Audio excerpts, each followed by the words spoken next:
Senhores, eu sou Ariana Souza, sou professora do ensino médio do Colégio Agostiniano. E aí pessoal, tudo bem? Sou o professor Ricardo Aleluia, professor do ensino médio do Colégio Agostiniano.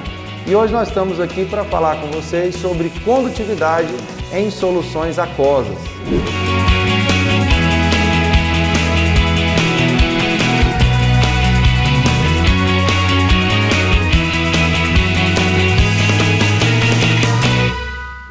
Mas aí você vai me perguntar o seguinte: Ariana, o que é uma solução? O que é uma solução? Uma solução é um tipo de mistura homogênea que contém apenas uma fase e ela é composta por um soluto e por um solvente. Quando eu falo de quem dissolve, é o meu solvente. Quando eu falo de quem é dissolvido, eu estou falando do meu soluto. Então nós vamos pensar na natureza desse soluto. Porque quando a gente analisa a natureza desse soluto, a gente consegue definir se essa solução é uma solução eletrolítica ou não eletrolítica. Professora, qual é o primeiro exemplo que nós vamos utilizar? Nós vamos utilizar a sacarose, C12H22O11. Nós vamos pegar a sacarose sólida e nós vamos colocá-la em água. Então nós vamos montar aqui um sistema aquoso. Esse sistema aquoso conduz corrente elétrica? Não. Ele não é um condutor de corrente elétrica devido a eu estar tratando de um soluto molecular. Quando nós falamos de um soluto molecular, ele é proveniente de ligações covalentes, ou seja, ligações por compartilhamento de elétrons. E isso, quando está em solução aquosa, não vai produzir portadores de carga, ou seja, não teremos produção de corrente elétrica. Ariana, então eu posso pensar em um soluto proveniente de ligação iônica que vai permitir a passagem de corrente? Podemos pensar no sal. O sal que nós vamos utilizar aqui é o cloreto de sódio, nosso primeiro sal, cloreto de sódio, NaCl. Professora, fala dele no meu dia a dia. Cloreto de sódio é o sal de cozinha que a gente utiliza para temperar a nossa comida de todos os dias. O sal, ele em meio aquoso, ele vai sofrer um processo de dissociação. O que é dissociar? Dissociar é liberar íons. Professora, quais são os meus íons? Nós temos o íon cátion e nós temos o íon ânion. O íon cátion é o meu íon positivo e o íon ânion é meu íon negativo. Então a gente vai perceber que nesse tipo de solução nós vamos ter presença de cargas, ou seja, nós vamos ter presença de portadores de carga. Isso possibilita para mim o quê? A condutividade elétrica. Mas agora nós vamos analisar também um outro tipo de soluto. Nós vamos analisar o HCl. O HCl, ele é um ácido. Qual que é o nome desse ácido? Ácido clorídrico. Professora, o ácido clorídrico em solução aquosa, ele vai permitir a condutividade elétrica? Vai. Mas eu quero lembrar você que aqui nesse ácido nós não vamos ter o que eu chamo de dissociação. Nós vamos ter aqui um processo de quê? De ionização. E pela ionização desse ácido eu vou produzir também um cátion, o H+, e um ânion Cl-. Então nós temos a presença desses portadores. Então aqui nós vamos conduzir corrente elétrica. O sulfato de cobre, vale lembrar que ele também é um sal. Então a sua dissociação permite essa condutividade. Vou resumir para você, deixa claro para você. Soluções moleculares são soluções não condutoras de corrente elétrica. Quando eu falo de uma solução que contém como soluto um sal, uma base e um ácido, nós vamos ter soluções condutoras.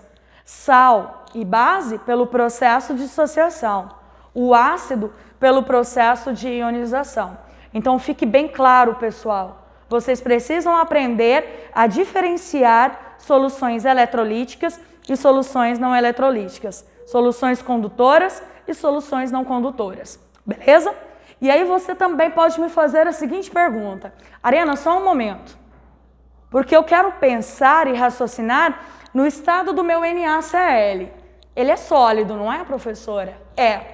Quando eu coloco ele em água, ele dissocia. Em um sistema aquoso, permite corrente elétrica. Mas e no estado sólido? Eu vou permitir a passagem dessa corrente elétrica? A resposta é não. Ricardo, a resposta é não.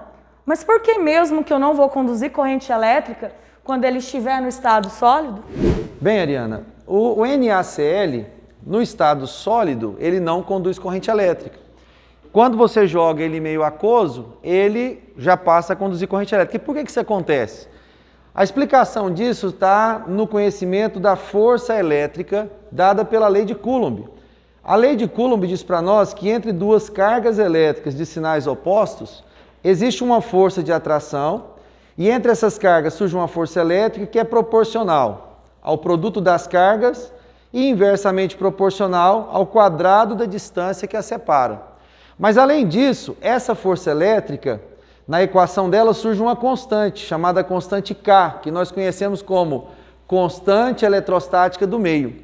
E uma coisa interessante de ser falada é que na água, a constante eletrostática é 80 vezes menor do que no ar. Significa que se eu diminuir essa constante 80 vezes, essa força elétrica também diminui 80 vezes. Ou seja, no ar, a força de ligação entre o cloro e o sódio é 80 vezes mais forte do que na água. Quando eu jogo na água, essa força fica 80 vezes mais fraca, o que favorece a separação, a dissociação dos íons cloro e sódio.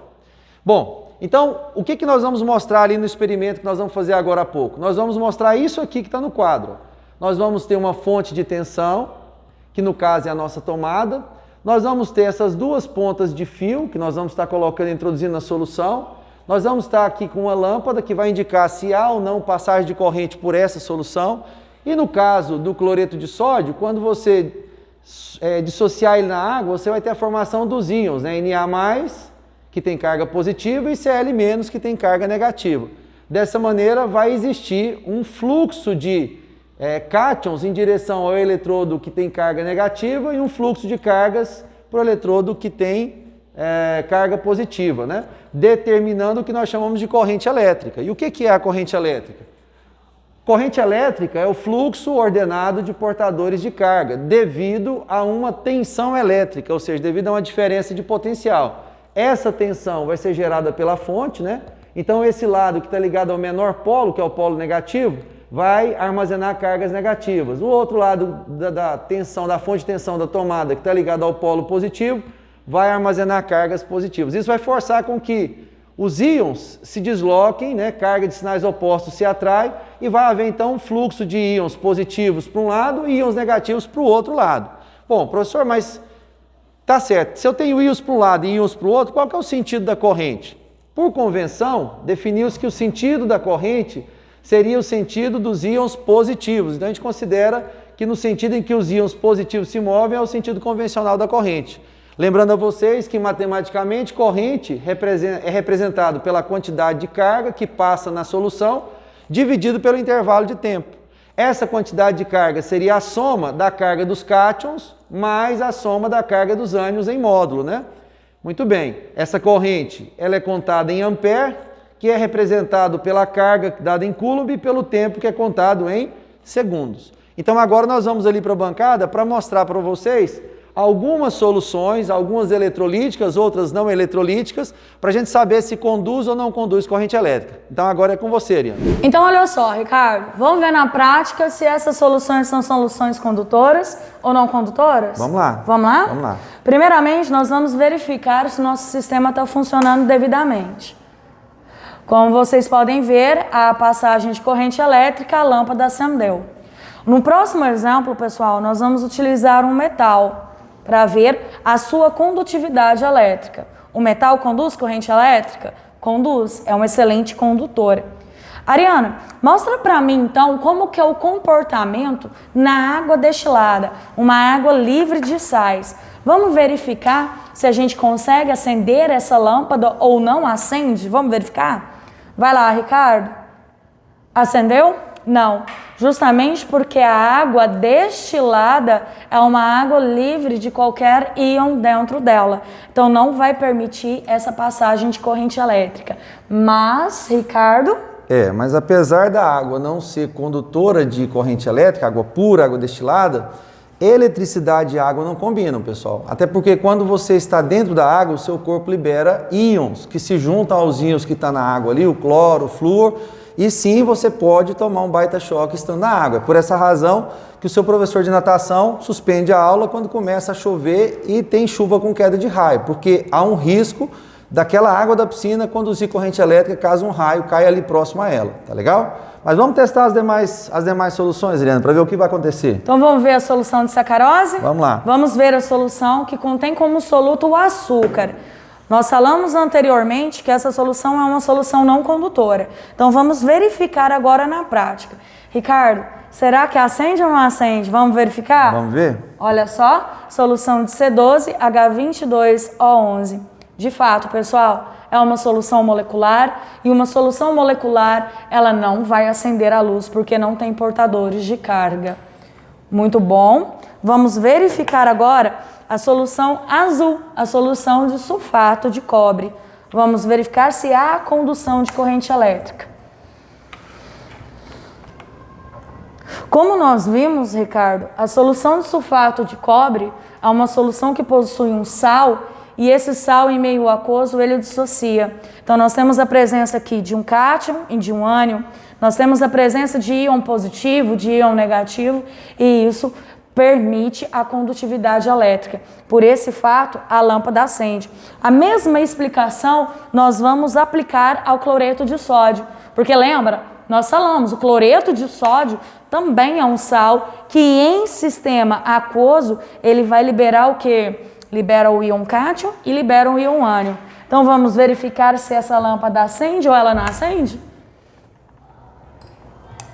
Sim, ela acende. E isso traz para nós a confirmação de um soluto iônico, um soluto que dissocia e que conduz corrente elétrica em solução aquosa. Pessoal, foi um prazer enorme falar com vocês sobre soluções, falar a respeito da condutividade elétrica desses sistemas aquosos e a gente fica aí para o próximo encontro.